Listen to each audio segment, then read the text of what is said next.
प्याज फसल एक ऐसी फसल है जो किसान को जमीन से उठाती है और वो आसमान पे पहुंचा देती है और हर चीज में इस्तेमाल हो जाती है। और बिल्कुल होती है और इसके अंदर इतना मादा है किसान को एक झटके में भैया ये लखपति करोड़पति बना सकती है। मैं हूँ अलवर जिले से राजस्थान से बिलोंग करता हूँ। हमारा प्याज का जो मॉडल है वो पूरे देश में एक यूनिक मॉडल है भाई। अपनी कमाई 2 रुपए की हम खर्च कर रहे हैं 50 रुपए दिखावत करने के लिए। हमारे पास बड़ी गाड़ियां, मेरे पास आज भी एक प्लेटिना मोटरसाइकिल है। क्या बात है।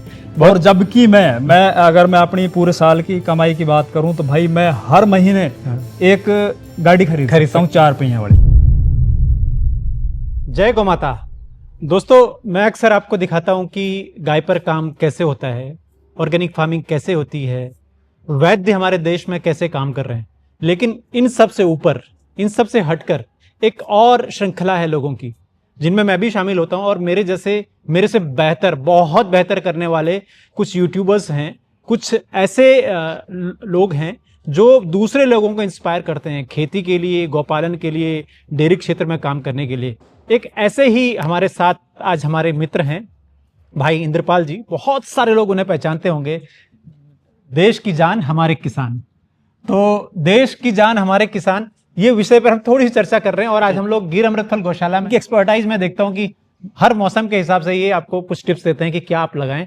तो इंद्रपाल भाई, खेती करते करते ये क्रिएटर बन गए और सेलिब्रिटी बन गए, कैसे शुरू किया? ऐसा कुछ नहीं है भैया, मैं बिल्कुल जमीन से जुड़ा हुआ हूँ। आज भी मैं खेती कर रहा हूँ, पहले भी मैं खेती करता था। 8 साल की उम्र से खेती कर रहा हूँ मैं।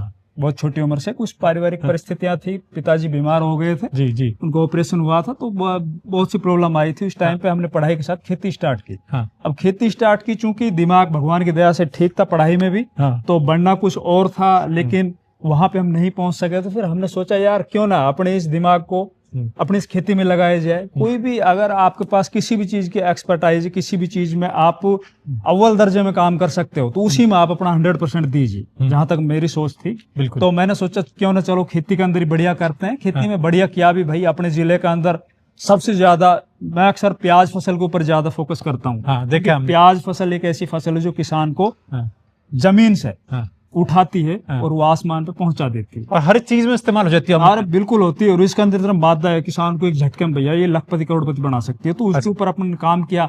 हम जिस तरह से शुरुआत में गरीब थे तो उस गरीबी से किस तरह से हमें किन फसलों ने निकाला, तो वो चीजें देखते देखते हमने सोचा यार हमारे देश में क्या है कि उस टाइम पर जब हमने ये शुरुआत की थी तो हमारे देश में उस टाइम पर किसान आंदोलन हो रखा था भाई। दिल्ली में सड़कें जाम, बहुत ज्यादा प्रॉब्लम क्रिएट थी और कोरोना भी था। तो सोचा यार ऐसा अभी तक गवर्नमेंट कुछ नहीं कर पाएगी जब तक हम स्वयं किसान कुछ ना करें। गवर्नमेंट तो क्या सब्सिडी दे देगी। सही बात है, वो करना तो हमें ही होगा। करना हमें होगा। ऐसा नहीं कि वो सभी के खेतों में या सभी के घरों के अंदर वो पैसे डायरेक्ट दे देगी। ऐसा कोई भी किसी भी देश की सरकारें नहीं कर सकती। बिल्कुल। तो फिर हमने सोचा यार जब इंद्रपाल तू इस गरीबी से निकल सकता है तो क्यों ना यार तू जो हमारे सामने दूसरों को भी बता, उनको बाहर निकाले। तो भैया फिर हमने वो एक छोटी सी शुरुआत की थी।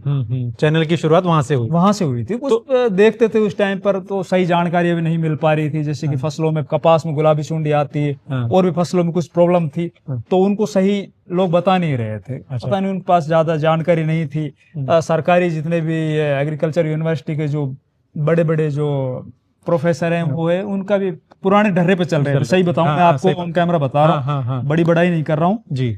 तो पुराने ढर्रे पे चल रहे थे, पुराने वो उनका टेक्निकल यूज हो रहे थे, वही वो बता रहे थे, जबकि उनके खिलाफ रेजिस्टेंस बन चुकी थी हमारी फसलों में आने वाली बीमारियों, है ना। बिल्कुल। तो फिर हम जो चीजें अपने खेतों में डाल रहे थे, बड़े बड़े नए नए टेक्निकल यूज कर रहे थे, अपने खेतों को हमने एक प्रयोगशाला बनाया था। छोटे छोटे हिस्से में अलग अलग चीजें हम करते थे एक मौज मस्ती के तौर पे जी। और फिर उनके रिजल्ट निकल के आते थे। फिर हम वो बताना स्टार्ट किया, लोगों को हमारी जानकारी अच्छी लगी। अब जानकारी, अगर आपके बुखार चढ़ रहा है और मैं आपको बुखार की दवाई दे दूं तो आप 100% दोबारा मेरे पास आओगे क्योंकि आपको बुखार उतर गया। अगर मैं कुछ और दूं आपको, बीमारी कुछ है तो वहाँ तो धीरे धीरे लोगों को विश्वास बढ़ता चला गया। और मैं आपको आज पहले बार बता रहा हूँ किसी दूसरे चैनल के ऊपर, भाई आप बहुत अच्छा काम कर रहे हो, कसम से मैं देखता हूँ आपको। धन्यवाद। आप गौ माता के लिए बहुत अच्छा काम कर रहे हो कि हमारे चैनल की बदौलत बहुत से ऐसे राज्य हैं जहां पर लहसुन, प्याज और जो गेहूं होता है ना, हमारा गेहूं का भी उस टाइम पे बहुत कम उत्पादन हो रहा था, अब लगातार बढ़ रहा है। मैं स्पेशली दोनों फसलों की बता रहा हूँ। लहसुन और प्याज फसल का जो उत्पादन किसान पर एकड़ पहले ले रहे थे ना, उसमें अभी हमारे चैनल से जुड़ने के बाद 30% से लेकर 50% तक उन किसानों ने इंक्रीज किया अपने उत्पादन को, और वो खुद बोलते हैं इस चीज को। तो अच्छा, आप ये बताएं कि आप प्रति एकड़ कितना उत्पादन लेते हैं, और क्या इसमें ऐड ऑन कर रहा हूं, क्या वाकई में खेती से लाखों करोड़ों रुपए वाकई में कमाना संभव है आज के जमाने में? बिल्कुल होता है भैया। कैसे मतलब भाई देखिए, ऐसा है कि खेती है ना, अगर आप ट्रेडिशनल वे में खेती करोगे, गेहूं है, धान है, कपास है, बाजरा है, कुछ भी जो हमारी परंपरागत फसलें हैं, उनका तो एक रेट डिसाइड है, निश्चित है, समर्थन मूल्य। वो आपको उत्पादन के ऊपर ध्यान देना पड़ता है कि भाई जितना ज्यादा उत्पादन करेंगे उतना ही अपन को थोड़ा पैसे बच जाएंगे। उनके अंदर खर्च वर्च काट के ना कुछ ऐसा नहीं होता है, केवल आप अपना पेट पाल सकते हो, बच्चों को भी आप बढ़िया स्कूल में नहीं पढ़ा सकते। लेकिन जो वेजिटेबल क्रॉप्स हैं या फिर दूसरी क्रॉप्स हैं जिनके अंदर मादा है, उनको अगर आप लगाते हो तो हो सकता है किसी साल, जैसे अभी टमाटर है बाजार के अंदर 10 रुपए किलो बिक रहा है, 2 रुपए किलो बिक रहा है, लेकिन यही टमाटर देखना आप आज से 2 महीने बाद या 3 महीने बाद हो सकता है यही टमाटर 100 रुपए किलो बिक जाए, है ना। तो इसके अंदर देखो, अगर आपको पैसे कमाने तो एक तो कंसिस्टेंसी बना के रखनी हो, टाइमिंग बहुत रखती होगी ना। टाइमिंग तो है ही यार। टाइमिंग तो देखो, अगर आप अभी आप धनिया की बुआई करो, मैं एक उदाहरण दे रहा हूँ, अभी आप मार्च में अप्रैल में धनिया की बुआई करो, हरा धनिया है जो, वो जब तैयार होकर मंडियों में जाएगा आपको 100 रुपए किलो के दाम मिलेंगे। इसी धनिया को अगर आप अक्टूबर या नवंबर में लगाते हो, दिसंबर में लगाते हो, तो उस टाइम पर आपका धनिया हो सकता है मंडियों में ना बिके, उसको कोई 2 पैसे में ना बिके। तो एक तो टाइमिंग के ऊपर आपको फोकस रखना होगा, दूसरा आपको ये ध्यान रखना होगा कि पिछले साल मंडी में किस चीज की पिटाई हुई थी। अक्सर किसान क्या है, किसी भी एक चीज को, आपके प्याज का भाव बढ़ जाता तो वही लगा लेंगे, तो अब की अगले साल क्या होगा, बहुत बड़ी संख्या में किसान उसकी तरफ भागेंगे और एक बार में भी क्विट कर जाएंगे, रेट कम मिलेगा। लेकिन जो इस क्षेत्र के चैंपियन किसान है वो उसको मौका समझेंगे, उनको पता है कि अब की बार रेट कम है, कोई दिक्कत नहीं है, लेकिन अब की बार जो ये संख्या बल बढ़ा है तो वो घट जाएगा अगले साल, है ना। ऐसी अगर किसान थोड़ा थोड़ा इन फसलों का अगर वो वैल्यू एडिशन करता है, प्रोसेसिंग करता है, तो 2 रुपए किलो टमाटर आज वो 100 रुपए किलो में बेच सकता है। उसको वो कटिंग करके उनको फ्लैक्स बनाए, सुखाए, उनको उनका पाउडर बनाए, है ना, और भी बहुत सी चीजें हैं जिन पे, या केचप बनाए, ऐसे टमाटर अकेला नहीं, और भी बहुत सी चीजें हैं, तो धीरे धीरे वो सरवाइव कर सकता है। और किसान 100%, चलो मैं दिखाता हूँ आपको, जयपुर के पास में चलो, ऐसे ऐसे गांव है जहाँ आपको हर गांव में बड़ी बड़ी कोठियां मिलेंगी किसानों के पास, और उनके घरों के सामने फॉर्च्यूनर गाड़ियां, जो बढ़िया बड़ी नौकरी वाला नहीं कर पा रहा है, जो बिजनेसमैन नहीं कर पा रहा है, वो कर रहे हैं वो लोग। तो कुछ लीक से हट के जब तक आप नहीं करोगे तो भैया इसी तरह आप परेशान होते रहोगे। तो अब मैंने आपसे पूछा कि आप प्रति एकड़ कितना उत्पादन लेते हैं प्याज हमारे प्याज का जो एक मेथड मैं बताता हूँ आपको। प्याज हमारे देश के अंदर 2 सीजन में लगाई जाती है। रबी सीजन जो अभी इस टाइम पर हार्वेस्टिंग चल रही है, इसको हमारे देश में बहुतायत में लगाया जाता है। महाराष्ट्र है, मध्य प्रदेश या राजस्थान के कुछ दूसरे जिले, गुजरात भी है, या फिर और पूरा देश लगाता है इसको।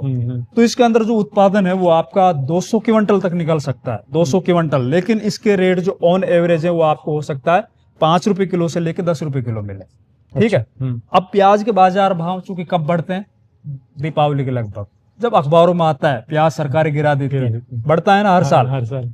उस टाइम के ऊपर जिस किसान के पास प्याज होगा वो रेट महंगा बेचेगा। अब हमारा स्पेशली मैं अपनी खुद की बताऊं, मैं हूं अलवर जिले से, राजस्थान से बिलोंग करता हूं। हमारा प्याज का जो मॉडल है वो पूरे देश में एक यूनिक मॉडल है भाई। हमारे अभी वहां पर प्याज की नर्सरी डली हुई, और ये नर्सरी हमारी जब 100 दिन की हो जाएगी तो उसको हम उखाड़ के छोटी छोटी गंठियों के रूप में रख लेते हैं, उनको बांध के सुखा के थोड़ा, और फिर हम लगाते हैं उसको 15 अगस्त 20 अगस्त के बाद, और वो मात्र 70 दिन में तैयार होती है। और ये जो अभी रबी सीजन के अंदर चल रही है ना, ये होती भैया 150 दिन में, वो 70 दिन में तैयार होगी। वो जब तैयार होगी जब देश के अंदर प्याज की किल्लत होगी। अच्छा, सबसे बड़ा कामयाबी का ये रीजन है। उत्पादन के मामले में ये ज्यादा निकलेगी। जो इस टाइम पे लगा रहे हैं क्यारियों के अंदर, अच्छा, वो उत्पादन ज्यादा होगा, ये इनका उत्पादन ज्यादा होगा क्योंकि इनको क्यारियों में लगा, दाम कम मिलेगा, दाम कम मिलेगा। अपन को वजन थोड़ी ढोना है। हाँ। मेरे तो एक बात भाई, मैं तो मलाई खाता हूँ। हाँ। मैं छाछ नहीं पीता ना, मैं उसको जमाता हूँ। मैं तो ये कोशिश करता हूँ दूध को गर्म कर, मलाई ले और पिए, खा। और देश के आपको हर गांव के अंदर ऐसे किसान मिल जाएंगे जो थोड़ी जमीन से बढ़िया पैसे कमा रहे, है ना। खेती के अंदर मादा है, बहुत मादा है, कहीं से कहीं तक पहुंच सकते हो आप। तो देखिए, ये थोड़ी छोटी सी बात है और लेकिन इंटरेस्टिंग बात है। लेकिन एक और सवाल कि देश की जान हमारे किसान जब बात नाम का आया हाँ। आपके चैनल का, तो वो नाम का उत्पत्ति कहाँ से हुई? वो उसी जो वहां पे जो दिल्ली के अंदर बैठे थे ना किसान, हाँ। पंजाब के, हरियाणा के, हमारे राजस्थान के, जो भी कुछ जहाँ पे वो आंदोलन करके सड़कें जाम करके बैठे थे ना, हाँ। वहीं से ये आइडिया निकला था। और हमें इतना भी नहीं पता था कि आज हम यहाँ पे आपके साथ खड़े होंगे। हमारा तो बस एक यूं ही ये तो प्रेम है कि खेल खेल में ये यूट्यूब चैनल बनाया गया था। हाँ। भैया हमारे किसान भाइयों की हमारे ऊपर दया है, उन लोगों ने हमें अक्सर जो जितने भी यूट्यूबर है ना, हम लोगों की जमात वाले, उनकी ऐसी ही कहानियां है कि वो समाव ऐसे बन गया। और तो वो हम सरकार को दिखाना चाहते थे, जबकि हम उसके पक्ष में भी नहीं थे कि सड़कें जाम की जाए। बाकी हम वो एक चीज दिखा रहे थे कि भैया देश की जान हमारे किसान, अगर हमारे किसान है तो हमारा देश है। आप ही के चैनल को देखकर मैं लोगों से कहता था कि किसान ही इस धरती का भगवान है। जी। हमने भगवान को नहीं देखा, लेकिन ये मानना चाहिए, और यही सत्य है कि किसान ही भगवान है, क्योंकि अनाज नहीं है तो कोई भी किसी भी जीव का वजूद नहीं है। तो एक बात और, अभी आप जो कर रहे हैं खेती के साथ, यूट्यूब की दुनिया में, सोशल मीडिया की दुनिया में, तो आप उससे ज्यादा कमाते थे या इससे ज्यादा कमाते थे? यार ये बात नहीं भाई, मैं आज भी मुश्किल सवाल है, ट्रिकी आज भी मैं खेती से ज्यादा पैसे कमा रहा हूँ। मैं सच बता रहा हूँ आपको, आज भी मैं खेती से ज्यादा कमा रहा हूँ। हाँ। और मैं दिखावा नहीं करता हूँ। मैं ये भी बता रहा हूँ, किसान के पीछे रहने के एक कारण ये भी है कि अपनी कमाई 2 रुपए की हम खर्च कर रहे हैं 50 रुपए दिखावा करने के लिए। हमारे पास बड़ी गाड़ियां, मेरे पास आज भी एक प्लेटिना मोटरसाइकिल है। क्या बात है। और जबकि मैं अगर मैं अपनी पूरे साल की कमाई की बात करूं तो भाई मैं हर महीने एक गाड़ी खरीदता हूँ 4 पहिया वाली। क्या बात है। लेकिन मेरे पास आज भी एक प्लेटिना मोटरसाइकिल। ये डाउन टू अर्थ होना बड़ा जरूरी है। अपने जो हम हैं वही रहना जरूर है, क्योंकि दिखावट की दुनिया 4 दिन की होती है और बाकी जो सच्चाई होती है वो ताउम्र चलती है। और ये इसका सीधा साधा एग्जाम्पल आपके सामने खड़े हैं। और आज वैसे बहुत फॉर्मली बात है और बहुत अच्छा लगा बात करके भाई से। दूसरा मैं किसानों को, और मैं आपके माध्यम से बोलना चाहूंगा, अपने बच्चों को पढ़ाओ, नशे से दूर रहो। हाँ, किसान नशा कर रहा है, आज जबरदस्त तरीके से नशा कर रहा है। जिस घर के अंदर किसान रात के टाइम में दारू पी के आता है या नशा करके आता है, उसका बच्चा भी 100% नशा करेगा। उसको नहीं पता होता शाम के टाइम तेरा बच्चा कहाँ है। बिल्कुल। मेरा भी लड़का भैया ग्रेजुएशन कर रहा है वो, और इसके पर्दे के पीछे की जो असली हीरो है तो वो इनका बेटा भी है। और आज हमारे घर में कोई नशा नहीं करता है। सही बात है। क्यों? सबसे पहले हमने अपने ऊपर कंट्रोल किया। मेरा फादर नशा करता था, मैंने देखा था उनको। लेकिन जो देखता है ना बच्चा, उसको बहुत कुछ एब्जॉर्ब करता है। आपको देखा होगा तो बेटा बिल्कुल, हमने उनको एकदम स्ट्रिक्टली बोल रखा है कि घर में नशा नहीं आना चाहिए किसी भी चीज। इस बात को आप हमेशा याद रखिएगा। थैंक यू, बहुत अच्छा लगा। आपका भी। फिर कभी आएंगे आपके गाँव और चर्चा करेंगे। भाई आओ, मैं तो सभी किसानों को बोलता हूँ आओ। Thank you. ओके।